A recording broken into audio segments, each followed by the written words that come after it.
en route vers l'événement de Kia. Ceci est l'aéroport privé de La Isabela à Saint-Domingue où arrivent les jets privés. Je n'y étais jamais venu. Kia organise un événement exclusif et va nous emmener en avion vers un lieu spécial pour la nouvelle Taxman. C'est la mission du jour. Vallée des Aigles, destination finale.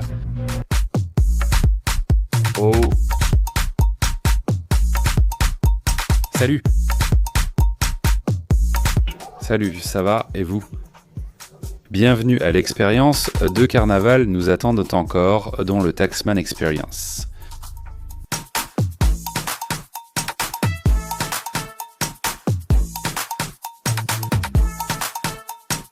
Voici le début de l'expérience off-road avec la Taxman. Je ne suis jamais venu ici en République dominicaine. J'aime beaucoup. Et ça va être une journée différente. Une journée où nous allons voir les capacités de ce pick-up qui, de toute façon, aura un seul moteur pour toutes, qui sont diesel.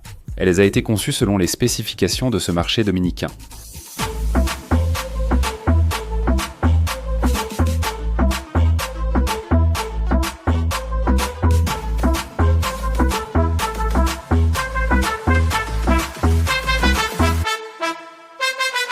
Je ne suis pas venu ici pour parler de promesses ni rien de tout ça. Ce qui est derrière moi s'appelle la vallée des Aigles. Et la raison pour laquelle je suis ici, c'est parce que je voulais ou j'en avais envie. Depuis que j'ai entendu les rumeurs de ce qu'on appelait un véhicule militaire pour les gens ordinaires, eh bien maintenant, ça a la forme d'un véhicule militaire, comme un mini Hummer. Nous parlons d'une Kia, pas de n'importe quelle voiture à laquelle vous pouvez penser. C'est le premier SUV. C'est la première fois qu'ils décident de mettre un pied sur le marché dans ce segment. Et ils arrivent en même temps avec un produit que j'appelle écrasant. Parce que si vous regardez dès le départ, qu'est-ce qu'on a ici ? Un design très carré, imaginez-le avec un wing check, du fer devant et des pneus surélevés à l'extérieur, ce serait monstrueux. 3 modèles seront proposés, uniquement en diesel pour le moment. Nous observerons l'évolution sur d'autres marchés. Logo électrifié Kia à l'avant, nombreuses entrées d'air et caméras, d'accord ? La hauteur appelée angle d'attaque est aussi importante. Notez qu'en bas, il y a un crochet pour récupérer ou être récupéré, sans en arriver là. En bâche, il y a une autre entrée d'air, les crochets ont des couleurs, nous avons des lumières LED ici, que j'appelle les lumières en forme de petits glaçons, déjà vus ailleurs, qui a depuis longtemps. Ça arrive déjà et c'est important de le mentionner. Avec cette voiture, on ne va pas abandonner. La route, le vent et la terre ne justifient pas de ne pas venir ici. Ici, on monte comme on descend, parce qu'il est équipé d'un système 4x4 dont on parlera en détail au moment venu. Regardez tout, la partie supérieure et le capot sur lesquels ils ont aussi travaillé. Aucun détail n'a été négligé. On arrive ici, vous voyez aussi des lumières LED, des petits flocons de glace, des feux anti-brouillard en bas. Et ce que j'aime le plus, c'est que comme on a un moteur diesel, il est super performant, on a du couple, on a des chevaux. Je vais vous montrer en l'ouvrant ici pour poursuivre la visite. C'est spectaculaire.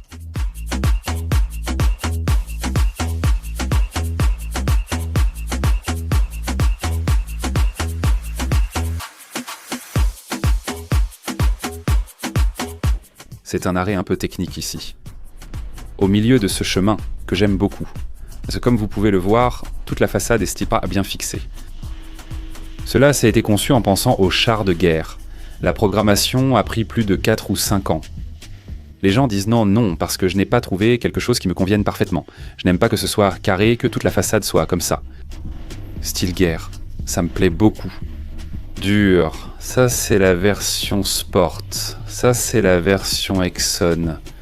Voilà, voilà, ce marchepied qui est là. Peu de concurrents ont ce marchepied.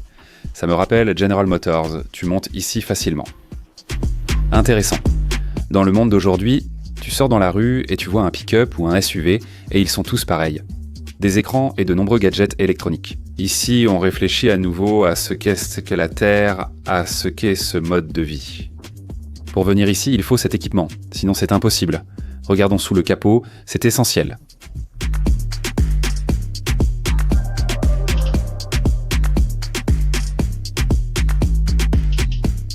Ce que je préfère ici, c'est le moteur diesel. L'espace ici est assez grand, il y a de la place devant pour mettre un moteur plus gros que celui qu'on a, si on voulait le faire. Donc ici, vous pensez aussi un peu à l'avenir. 2 litres 270 chevaux de puissance, 440 Nm de couple. Nous avons une transmission automatique à 8 vitesses. C'est de la confiance, surtout de la confiance. C'est un ensemble qui est conçu pour ce qui compte. 4x4 avec mode tout-terrain et de conduite. 2 choses différentes. Regardez, voici un autre exemple.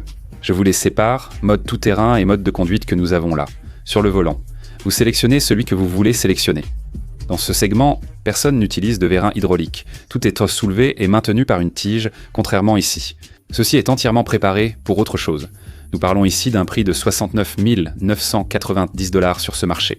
Cela varie selon le modèle et l'équipement, chaque version ayant son propre prix. Regardons le côté, parce que si j'aime l'avant, le côté c'est une autre histoire, encore plus.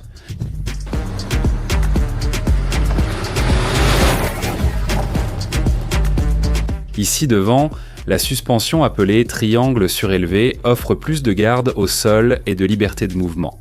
Nous avons des roues de 18 pouces. Rappelez-vous, si je l'achetais pour moi, j'y mettrais un peu d'argent et je la rendrais monstrueuse, mais vraiment monstrueuse, parce qu'elle s'y prête. Je remplacerai aussi la marche par une en fer pour me protéger, vu ce que j'aime faire. Nous avons une caméra. Ici, il y a une vue à 360 degrés façon vue d'oiseau, au cas où tu voudrais faire du tout-terrain et tout le reste. Observez ce qu'on appelle le garde-boue. Tout ce plastique est impressionnant, tout le parcours ici sur la partie supérieure. Ça lui va bien, ça lui donne ce look de camionnette que j'aime bien. Et sur le côté, ça complète. Quand tu la regardes, tu peux te dire, bon, il existe déjà quelques camionnettes qui ressemblent un peu, comme certaines de Jeep, une Mojave, mais rien à voir, parce que celle-ci est plus compacte. Elle est haute. À l'arrière, il y a des lames de ressort, donc ce n'est pas une camionnette classique. Si tu veux lui mettre du poids, ce que j'appelle du poids heavy duty, tu vas pouvoir le faire rien que pour ça. Je me suis assis à l'arrière en tant que passager, et je ne sautais pas partout. C'est important à savoir parce que je suis déjà monté dans certaines. Je ne sais pas si je dois dire la marque ou pas. Quand elles sont vides à l'arrière, comme celle-ci, ça commence à sauter derrière et tu arrives avec mal aux reins. Ce n'est pas le cas ici. Porte solide, et je vais vous montrer que nous avons tous les sièges, avec la capacité de ranger ce que nous voulons là-dedans. Je vais de l'autre côté pour que vous voyez bien, mais il ne faut pas rater ce que je montre. Je n'en ai pas parlé. Les couleurs intérieures, je conduisais une toute noire, les couleurs de cette combinaison. Même ici, là où tu ouvres la porte. C'est une surface de celles qui ont des pores comme ça. Pourquoi ? Cette surface est conçue pour marcher sur la terre, même avec des gants.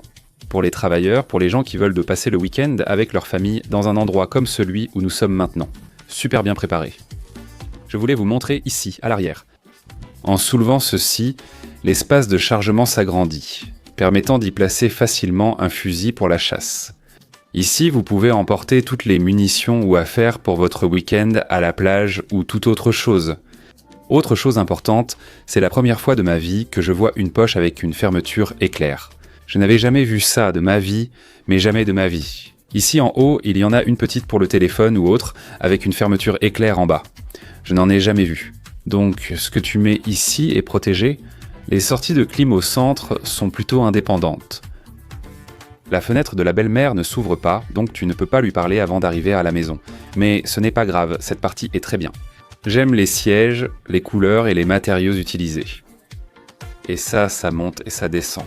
Ici, à l'arrière, tu as aussi de la place pour ranger des choses qui ne sont pas très grandes, mais tu as un espace pratique, avec des petits compartiments comme ici à l'arrière. C'est plutôt bien aussi. La poignée sert à s'accrocher, le toit ouvrant va jusqu'à la moitié. Des ports USB sont à l'arrière des sièges. Si tu en as besoin, ils ne sont pas en bas, mais ici, derrière les sièges. 2 ports USB de type C. Maintenant, on va regarder l'espace de chargement, ce qu'on a à l'arrière. Par ici à l'arrière, si vous regardez, on a l'espace pour le diesel. Il est à gauche. On pourrait croire à une voiture électrique, mais ce n'est pas le cas, car seules elles l'ont à gauche. Une autre chose. Ici, on règle la hauteur du rebond. Quand tu roules avec cette voiture et sautes ou prends des bosses, le rebond est excellent. Voilà pourquoi j'aime. Autre point important. Cette entreprise vient de conclure un partenariat avec General Motors, eux et Kia, pour réaliser des collaborations importantes afin de rester compétitifs sur le marché. Ils viennent de le faire, j'aime beaucoup. Les phares ressortent vers l'extérieur comme des yeux qui sortent. Les feux arrière et les ailes noires, c'est sont comme ça. J'aime bien le rendu.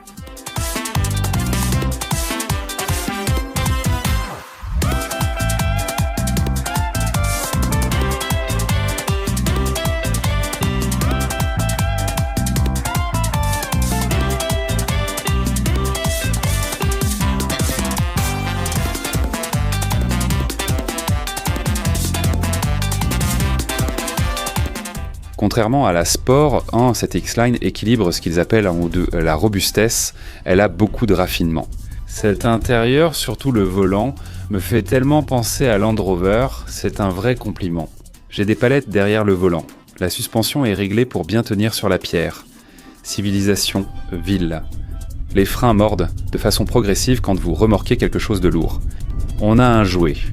Ce n'est pas fait pour être mis dans une vitrine, c'est un véhicule mixte, fait pour le travail, les voyages, un peu d'aventure. Tout est réuni dans un pick-up. C'est très intéressant ici sur le volant. J'ai d'abord les modes de conduite, qui sont éco, normal et sport. Mais à côté, j'ai les modes tout-terrain qui sont neige, boue et sable. Il y a 2 boutons qui sont complètement différents l'un de l'autre.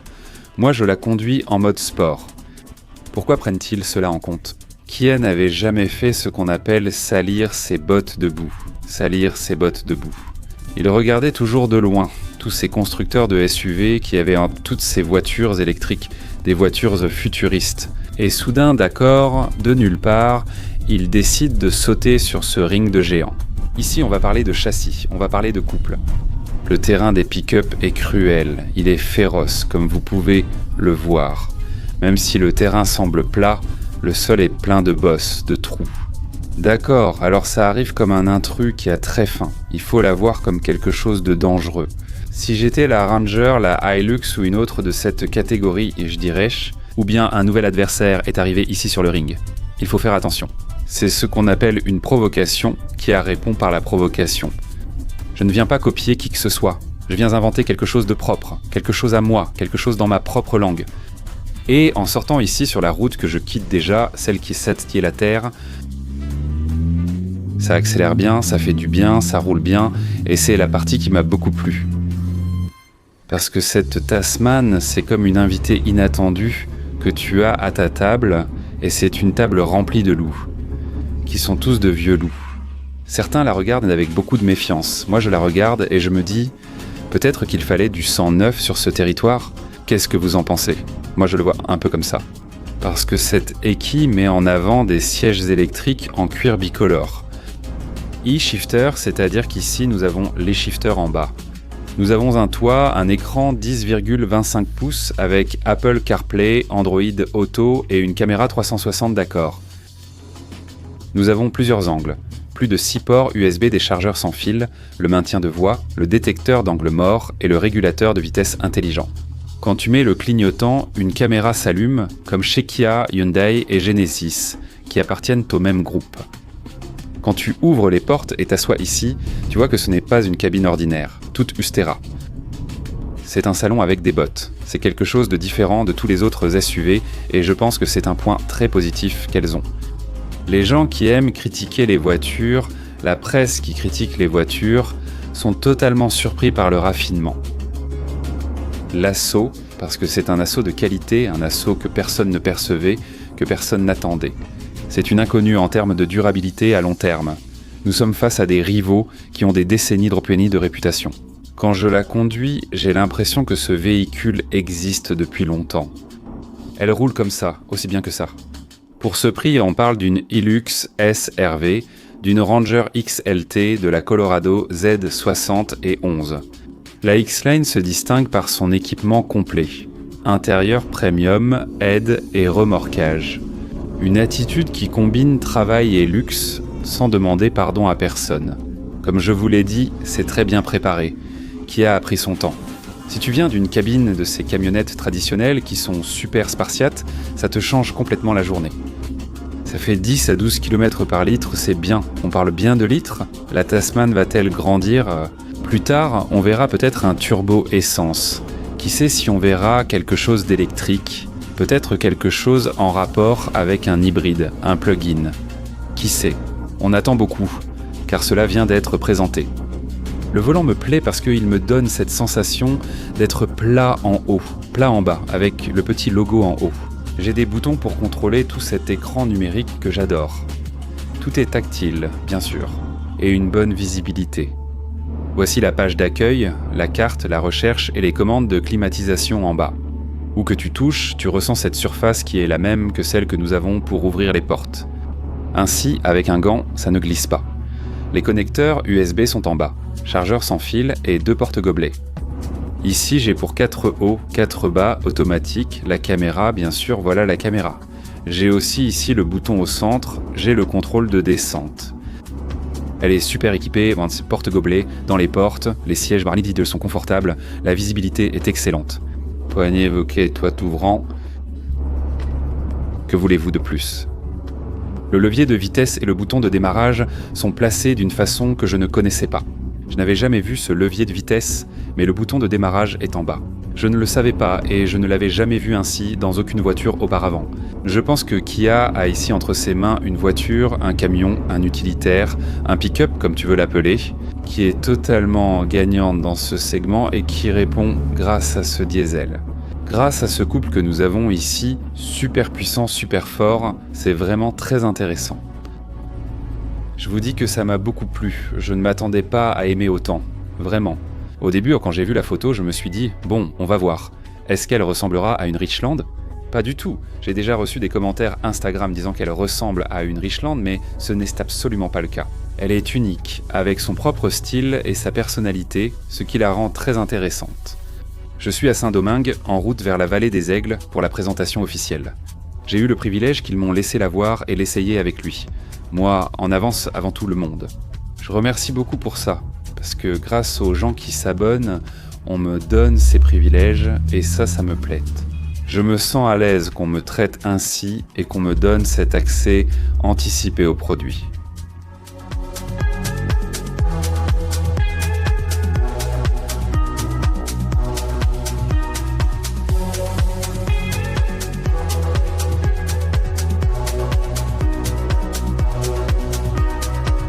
Ici, tout au long, nous avons le feu stop qui est joli, parce que c'est un détail important.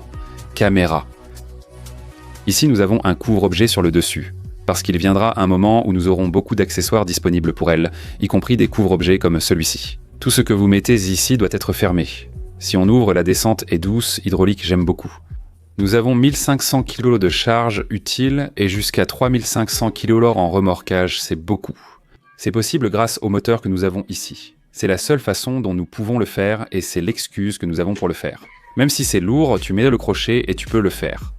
À l'arrière, ils ont gardé ça assez propre, mais avec le même design quadrillé que nous avons à l'avant, les feux latéraux. Avec le pack attelage, ce sera ici. La roue de secours est en dessous, comme un vrai camion.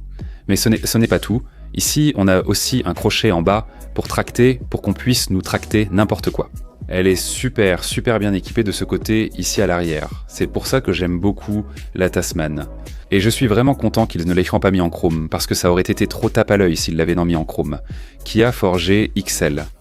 N'oubliez pas qu'il y a aussi un modèle sport, et que vous devez l'essayer et la voir en personne. Comme moi, tant que je ne l'ai pas vu, je n'étais pas convaincu de ce qu'il y avait ici. Et regarde où je suis. C'est-à-dire, ça n'a pas de prix, alors merci de t'abonner à la chaîne. On se voit la prochaine fois. La Kia Tasman sera bientôt de retour ici, mieux préparée et présentée plus en détail.